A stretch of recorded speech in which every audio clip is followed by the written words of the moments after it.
Well NPL 2024 कोई भी team जीती हो, लेकिन मेरे हिसाब से एनपीएल का एक ही विनर है और वो विनर है पारसदाई।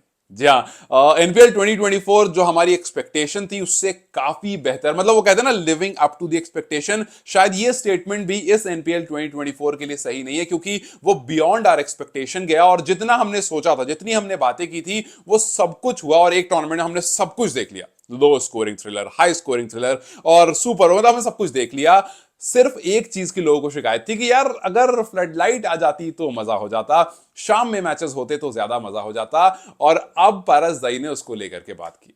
सो यस, उसके बारे में बात करेंगे, बट उससे पहले एक दो कुछ छोटी सी इंफॉर्मेशन है, सिंगल लाइनर, आपको शायद अब तक पता चल गई होगी, बट क्योंकि मैं वीडियो बना रहा हूं, सो यस, दो इंफॉर्मेशन भी आपको देता हुआ जाऊंगा। एलीट कप का नाम चेंज करके जय ट्रॉफी कर दिया गया है। और दूसरा ये कि दीपेंद्र सिंह आयरी, जिनको प्लेयर ऑफ द टूर्नामेंट मिला था, Nepali player of the tournament मिला था, उनको जो गाड़ी मिली थी उस पर बात थी कि भैया गाड़ी तो मिल गई, लेकिन अब टैक्सेस पे करने पड़ेंगे। 63 लाख की कार थी जिस पर 1.5 मिलियन नेपाली रुपीस जो है वो उनको एज अ टैक्स पे करना पड़ेगा। But the owner of Omoda very generously said कि भैया पैसे हम देंगे, हम टैक्स भी पे करेंगे, आप बस गाड़ी लेकर जाओ। It's a very good gesture of that owner. So ये दो इन्फॉर्मेशन थी, मैंने सोचा कि पहले पास ऑन कर दूं, जिसको नहीं पता है उनको पता चल जाएगी। And now at the main topic कि भैया जो हमें इंतजार था, जो हम इस बार देख करके सोच रहे थे कि यार सब कुछ बढ़िया चल रहा है, बस एक चीज हो जाए कि मैचेस जो है ना वो शाम में हो जाए। आपको याद होगा जब वेन्यूज का पता चला था कि भैया एक जगह होगा, तब लोग उतना उदास नहीं हुए थे कि यार एक ही वेन्यू। जब ये पता चला कि भैया मॉर्निंग में मैचेस हैं और दूसरा आफ्टरनून में, तो सबने कहा कि यार स्कूल जाना है, कॉलेज जाना है, ऑफिस हैं, मतलब कैसे मैनेज होगा। उसके बावजूद सोचो, इतनी व्यूअरशिप और इतना सब कुछ हुआ, इतना क्राउड आया। तो अब आप जो बात करोगे फ्लड लाइट होने की, रात में मैचेस होने की, तो उम्मीद कर रखो कि कुछ नेक्स्ट लेवल हो सकता है। खैर, पारसदाई ने कहा क्या, पहले वो बात करते हैं और फिर किस तरह से ये चीजें और बेहतर हो सकती है उस पर बात करेंगे। सो पारसदाई ने कहा कि देखो जी, जो अगला एनपीएल है, we are hoping and we want के वो फ्लड लाइट के अंदर, और ये किसी और की स्टेटमेंट नहीं है। जब खुद पारस, आप याद करो कि 2024 एनपीएल जो अभी हुआ है, उससे पहले खुद पारसदाई ने साफ साफ स्टेटमेंट नहीं दी थी। उन्होंने सिर्फ एक ही चीज कहा था जब जब बात हुई थी कि first will see, first will we want to wait and see कि किस तरह से होता है। हम सब कुछ कर रहे हैं, प्लानिंग एवरीथिंग, बट अभी अगर हम बोले कि हाँ भैया इसी बार हम ऐसा कर देंगे, not possible. But will see कि कितना, किस हद तक पॉसिबल है। और जब इस बार एनपीएल हुआ, he was looking happy because he was that one guy who bent over backward, who was burning all midnight oil just to make sure कि भैया एनपीएल जो है वो अच्छे से समाप्त हो जाए, और बहुत अच्छे से समाप्त हुआ। And that's why he looked very confident. उसके बाद जितनी बार बात हुई, उन्होंने कहा कि आप आगे आने वाले टीम में टेस्ट नेशन के अच्छे अच्छे प्लेयर्स को देखोगे, आने वाले टाइम में आप और जो फॉरेन फ्रेंचाइज है उनके इन्वेस्टर्स को हो सकता है देखोगे। And now he is saying कि भैया फ्लड लाइट्स में भी आप देख सकते हो। इनफैक्ट ही इज सेइंग कि हम चाहते हैं कि एनपीएल 2025 जो है वो पूरा फ्लड लाइट में हो। अब हो सकता है आप कहो कि यार पॉसिबल नहीं है, नेपाल में जिस तरह से स्टेडियम्स पर काम चल रहे हैं वो काफी स्लो चल रहा है, और गवर्नमेंट के अंदर तो खैर बहुत ही स्लो चल रहा है। वो 200-300 दिन वाली जो बात हुई थी वो तो कहां हवा में उड़ गई पता नहीं। बट यस, उन्होंने जो पूरी स्टेटमेंट दी, उन्होंने पहली बात ये कही कि जी वी वांट के फ्लड लाइट में हो। दूसरा, वी वांट के 8 से 10 हजार की कैपेसिटी का हम स्टेडियम बना दें, और वो पॉसिबल है 10-12 महीने में तैयार होना। उन्होंने कहा कि 2-2.5-3 महीने में फ्लड लाइट का काम होना पॉसिबल है। अगर ये काम गवर्नमेंट वाले हिस्से से नहीं होता है, देन वी वुड वांट कि हम प्राइवेट इन्वेस्टर्स को यूज करके उनकी मदद लेकर के टीयू को कंप्लीट कर सकें, उनकी मदद लेकर के मुल्पानी कंप्लीट कर सकें, उनकी मदद लेकर के एक्स्ट्रा टेकओवर जो चल रहा है वो भी कंप्लीट हो सके, और फिर हमारे पास एटलीस्ट कुछ वेन्यूज होंगे, और अगला एनपीएल आते आते तक हमारे पास वेन्यूज तैयार होंगे अंडर फ्लड लाइट। अब फ्लड लाइट होने की जो मुझे सबसे एक्साइटिंग चीज लगती है वो ये नहीं कि रात में मैचेस होंगे, वो ये नहीं कि टिपिकल T20 क्रिकेट का वो जो मजा आएगा, यस वो सारी चीजें हैं, लेकिन एक चीज जो मुझे सबसे ज्यादा एक्साइट करती है वो ये कि इस बार जब अर्ली मॉर्निंग मैचेस हो रहे थे तब जाकर के इतना क्राउड आ रहा था।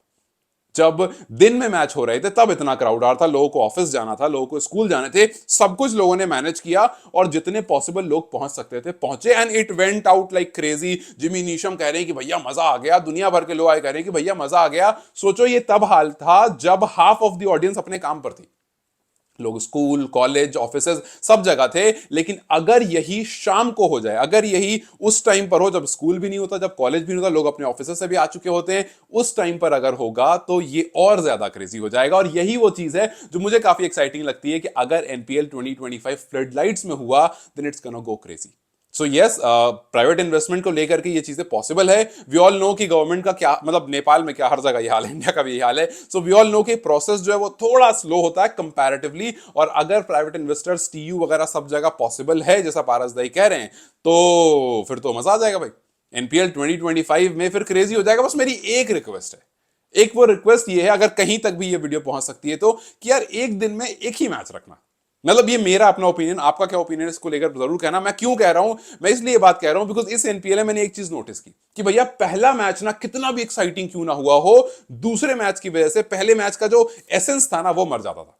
मतलब एक तो 40 मिनट्स का स्पेस होता है, और जब तक आप दूसरे मैच में आते हो अगर उसमें कुछ हो गया तो फर्स्ट वाले मैच में क्या हुआ हम पूरी तरह से भूल जाते थे। तो कहीं ना कहीं मुझे लगता है कि यार एक दिन में एक मैच, बस जो सैटरडे वाला दिन है, क्योंकि आई नो के ऑब्वियसली यार मनी फैक्टर इन्वॉल्व होता है अगर आप ज्यादा दिन में कराओगे, but I am very sure कि अगर एक दिन में एक मैच होगा तो ये जो रेवेन्यू जनरेशन ये और ज्यादा होगा, कम किसी भी तरह से ये नहीं होगा। सो सैटरडे वाले दिन आप दो मैच कर सकते हो, उस दिन छुट्टी होती है, उस दिन हम देखते हैं किस तरह से क्राउड आता है, तो क्राउड अपने हिसाब से मैचेस डिसाइड कर लिया कि भाई सुबह में कितना, मतलब शाम वाले में कितना आना है और रात वाले में कितना आना है। But I really really hope कि यार एक दिन में अगर एक मैच होगा तो उस मैच का पूरा एसेंस, लेट्स से कि मैच अराउंड 10 खत्म होता है, 10-10:30 खत्म होता है, तो उस मैच का पूरा एसेंस उस पूरी रात, अगर लेट्स से मैं जनकपुर को सपोर्ट कर रहा हूं और जनकपुर जीतती है तो पूरी रात उसकी खुशी, अगले दिन सुबह उठने के बाद भी यहां और यहां थोड़ी सी खुशी, और फिर मतलब दिन तक वो कहीं ना कहीं एक्साइटमेंट रहती है। फिर उसके बाद जाकर के आप दूसरे मैच की तरफ बढ़ते हो, दूसरे मैच की तरफ सोचते हो। दूसरी चीज, नंबर ऑफ डेज जो है वो बढ़ जाएंगे। जो 20-21 डेज में खत्म हुआ है वो कहीं 35-40 डेज में जाकर खत्म होगा, बिकॉज सैटरडे वाले दिन अगर दो मैचेस होंगे, सो 35-40 के आसपास दिन में अगर मैचेस खत्म होंगे तो वो थोड़ा सा और एक्साइटमेंट जो है वो प्रोलॉन्ग होगी, थोड़ा सा और मजा जो है वो बढ़ेगा। सो मेरे हिसाब से सब कुछ ठीक है। अगर फ्लड लाइट वाकई डन एंड डस्टेड हो जाता है ये काम और हम एनपीएल 2025 अंडर फ्लड लाइट्स देखते हैं, सो एक दिन में ना एक ही मैचेस, क्योंकि एक दिन में एक मैच होगा। सो मुझे लगता है कि कोई भी मतलब ये रहे, मतलब आपका अगर स्कूल है, कॉलेज है, कुछ भी है, सो यू वुड नो कि भैया आज ऐसा है जो कल का प्लान कर दे, कल ऐसा है तो परसों का प्लान, नंबर ऑफ डेज बढ़ जाएंगे। So this is my wish. आपको क्या लगता है कि डू यू थिंक कि नहीं यार एक दिन में दो मैच हो तो ही ठीक है, या फिर आपको लगता है कि नहीं यार एक दिन में एक मैच रहे तो ज्यादा बेहतर है, उसको थोड़ा हम अच्छे से इंजॉय कर सकते हैं। जैसा भी हो मुझे कमेंट जरूर बताना। But yes, about the flood light and about the extra tech oval stadium, जिसके बारे में मुझे लगता है सबसे जल्दी तैयार हो जाएगा, उस पर शायद सबकी नजर है कि भैया टीयू हो गया, मुल्पानी हो गया, लेकिन एक्स्ट्रा टेक क्योंकि काफी टाइम से बात भी हो रही है। अभी मैंने रिसेंटली एक वीडियो भी देखी, मुझे सुलभ ने एक वीडियो शेयर की थी, कुछ दिन पहले की वीडियो थी, जिसमें एक्स्ट्रा टेक ठीक ठाक दिख रहा था, ग्रासेस वगैरह एंड ऑल बढ़िया दिख रही थी, और दिख रहा था कि हाँ ठीक ठाक काम उस पर हुआ है और अच्छी रफ्तार से काम हो रहा है। सो ये कहा जा रहा है कि फर्स्ट फेज जो है उसका कंप्लीट हो गया, बहुत जल्दी फ्लडलाइट इंस्टॉलेशन का काम भी वहां शुरू हो जाएगा। और अगर वाकई इस तरह से काम हो गया और स्पीड से काम होता रहा तो 2-3 महीने में हमें एक बहुत अच्छा स्टेडियम बहुत अच्छी तरह से तैयार होता हुआ दिखेगा। मैं ये नहीं कह रहा हूं कि 2-3 महीने में एकदम पूरा स्टेडियम खड़ा रहेगा, बट यस हमें उस प्रोग्रेस से काफी सारी उम्मीद जरूर हो जाएगी। एटलीस्ट अगर हमारे पास दो वेन्यूज हो गए तो क्रेजी हो जाएगा, खास करके सैटरडे वाले दिन, जहां एक मैच इस वेन्यू पर होगा, दूसरा मैच दूसरे वेन्यू पर होगा। कोई जल्दबाजी वाली चीज भी नहीं कि भैया मतलब जल्दी रैप अप करो, जल्दी रैप अप करो। आई नो कि टाइम फ्रेम होता है, बट स्टिल आपके अंदर एक वो नहीं होगा। आप थोड़ा सा खिंच भी गया तो ग्राउंड में थोड़ा रिलैक्स कर सकते हैं, हाँ चलो जी कोई नहीं, काम 10 मिनट बाद भी शुरू हो चलेगा, बिकॉज अगला मैच दूसरी जगह पर है। सो वी ऑल नो कि अगर मेरी और आपकी बात हो रही है, अगर उन प्लेयर्स की बात हो रही है, तो कहीं ना कहीं बात उन ग्राउंड्समैन की भी होनी चाहिए, बिकॉज इस बार भी जो काम ग्राउंड्समैन ने किया है वो कहीं ना कहीं अभी भी डाउन अंडर दैट शीट रह गया कि भाई उसके बारे में बात नहीं हुई है। लेकिन ग्राउंड्समैन ने जिस तरह से काम किया है, हर सुबह वो बर्फ की लेयर हटाना उस पर से, हर सुबह ग्राउंड को तैयार करना, पिचेस को तैयार करना, दिन में दो मैचेस के लिए पिचेस को रेडी करना, इस वाली पिच को फिर इस वाली पिच को, सो ये सब कुछ कहीं ना कहीं अंडर द शीट रह गया, और उसके बारे में मुझे लगता है बात होनी चाहिए थी। थोड़ी बहुत की होगी, थोड़ी बहुत नहीं की होगी, मैंने भी शायद उतनी ज्यादा बात नहीं की इस बारे में, बट यस उस चीज से अगर दो भी एटलीस्ट वेन्यू हो जाएंगे तो एटलीस्ट ग्राउंड्समैन को भी थोड़ा सा रिलैक्सेशन होगा। Because if you are talking about cricket we should talk about everyone who is involve in it, चाहे वो पारस दाई हो या फिर वो ग्राउंड में काम करता हुआ आदमी हो जो लगा पड़ा है घास के सही करने में और पिच को सही करने में, सो दैट मैच जो है वो अच्छे से हो सके। सो मेरे हिसाब से एटलीस्ट दो वेन्यू, फ्लड लाइट और मैच रात के, और एक मैच एक दिन में। This is what I wish, this is what I Dzire. आपकी क्या होप है, आपकी क्या राय है, मुझे कमेंट्स जरूर बताएं। How are you seeing this whole flood light thing, how are you seeing this Mulpani cricket stadium and extra tech and TU, मुझे कमेंट्स जरूर बताएं। Till then you guys take care, I will come with another update very soon, bye bye.